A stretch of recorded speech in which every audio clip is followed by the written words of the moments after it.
Hi friends, இன்றைக்கி நம்ம ஆட்டு ஈரல் வறுவல் எப்படி செய்கிறதுங்கிறது தான் இந்த வீடியோவில் பார்க்க போகிறோம். இதுக்கு நான் 1/4 கிலோ ஆட்டு ஈரல் எடுத்து கழுவி சுத்தம் பண்ணிட்டு வச்சுருக்கேன். இது ரத்தம் குறைவாக இருக்கிறவங்களுக்கு இந்த மாதிரி இதை ஈரல் வறுவல் மாதிரி செஞ்சு கொடுத்தா அவங்க சாப்பிட்டா நல்ல ரத்தம் ஊறும். இப்போ இதை எப்படி செய்கிறதுன்னு பார்க்கலாம் வாங்க. இப்போ தான் நம்ம சேனலை முதல் முறையாக பார்க்குறீங்கன்னா சப்ஸ்கிரைப் பண்ணிக்கோங்க. இப்போ வாங்க வீடியோக்குள்ளே போகலாம். இதுக்கு ஸ்டவ் ஆன் பண்ணி ஒரு பாத்திரம் வச்சுக்கிட்டு 2 ஸ்பூன் எண்ணெய் விட்டுக்கலாம். எண்ணெய் நல்லா காய்ஞ்சதும் சின்னதாக 2 துண்டு பட்டை, 2 ஏலக்காய், 2 கிராம்பு போட்டுக்கலாம். இது நல்லா பொரிஞ்சு வந்ததும் நான் ஒரு பெரிய சைஸ் வெங்காயத்தை நீள் வாக்கில் கட் பண்ணி வச்சுருக்கேன், அதை இதோடு சேர்த்துக்கலாம். கொஞ்சம் கருவேப்பிலை இலைகளும் போட்டு இதை நல்லா கலந்து விட்டுக்கலாம். இந்த வெங்காயம் நல்லா வதங்கி வரணும். வெங்காயம் நல்லா வதங்கி வந்துருச்சு. இந்த சமயத்தில் 1 ஸ்பூன் இஞ்சி பூண்டு பேஸ்ட்டு சேர்த்துக்கலாம்.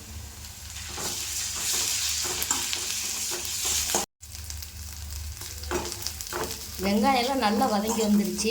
இஞ்சி பூண்டு பேஸ்ட்டும் நல்லா இதோடு சேர்த்து பச்சை வாசனை போகிற அளவுக்கு நல்லா வதங்கிருச்சு. இந்த டைமில் நம்ம கழுவி எடுத்து வச்சுருக்கிற இந்த 1/4 கிலோ ஈரல் இதில் சேர்த்துக்கலாம்.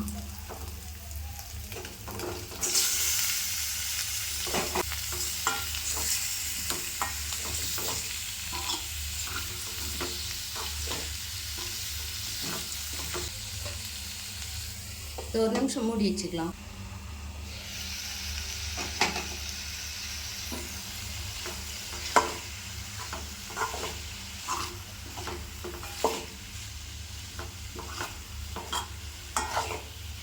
இந்த ஈரலில் உள்ள தண்ணியெலாம் பாருங்கள், வெளியில் வந்து இந்த வெங்காயம் பூண்டோட இந்த பேஸ்ட்டோட நல்லா இது ஈரல் வதங்கி வந்திருக்கு. இந்த சமயத்தில் இதுக்கு மசாலா பொடியெலாம் சேர்த்துக்கலாம்.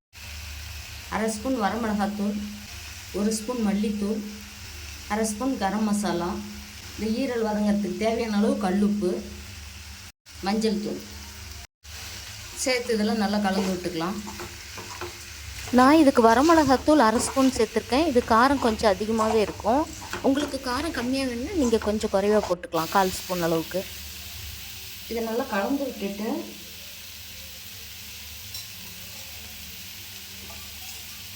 இதோட 2 ஸ்பூன் அளவுக்கு நல்லா புளிக்காத கட்டி தயிராக சேர்த்துக்கலாம். இது எதுக்குன்னா இந்த ஈரலுக்கு நல்லா சாஃப்ட்னஸ் கொடுக்கும். வெந்து வரும்போது நமக்கு நல்லா சாஃப்டாக இருக்கும். இப்போ அதை நல்லா கலந்து விட்டுட்டு கொஞ்ச நேரம் மூடி வச்சுக்கிட்டோம். அடுப்பு சிம்மில் வச்சுக்கலாம்.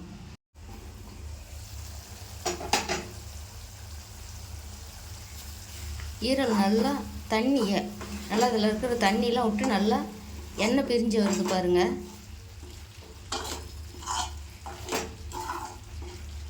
இந்த சமயத்தில் ஒரு 3/4 டம்ளர் அளவுக்கு தண்ணி இதோடு சேர்த்துக்கலாம் வேகிறதுக்காக.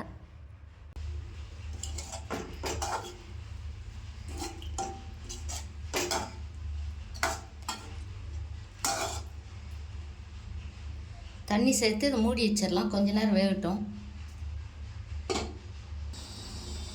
இப்போ திறந்து பார்க்கலாம்.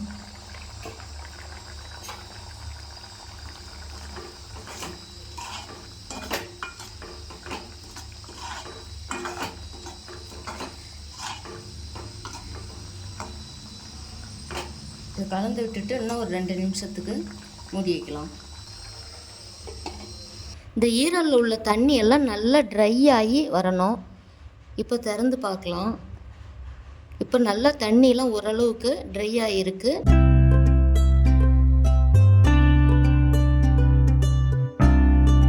பாருங்கள், நல்லா வெந்து வந்திருக்கு. இந்த சமயத்தில் இதுக்கு கொஞ்சம் மல்லி இலைகள் தூவி இறக்கிடலாம்.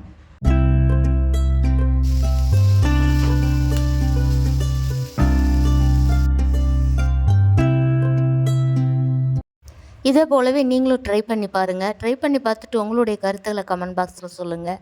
இந்த வீடியோ பிடிச்சிருந்தால் லைக் பண்ணி ஷேர் பண்ணுங்கள். தேங்க்யூ.